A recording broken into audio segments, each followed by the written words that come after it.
the crown molding will be the crowning touch, the finishing touch.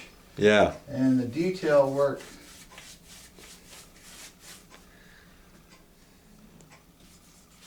You know.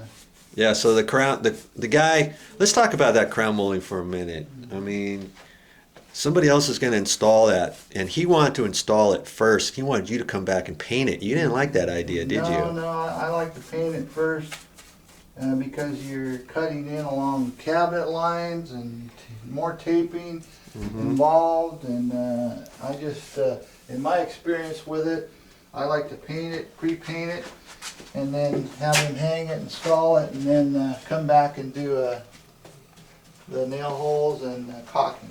It makes you have to come back a second time, Yeah, but yeah. it just looks more professional looking when it's all done, doesn't it? Exactly, yeah. Because you don't have to cut it into, because I noticed over here there's wallpaper in the hallways too. That would be a nightmare for you to cut all that in. Yeah, it would be very time consuming, and then I just think the overall job will look better Yeah. if it's pre-painted. In my experience with it, and what I've done so far, is always pre-painted, base and Crown molding. So, yeah, I guess there's different ways to do it, but that's kind of the way I found it looks the best, Yeah. and comes out nice.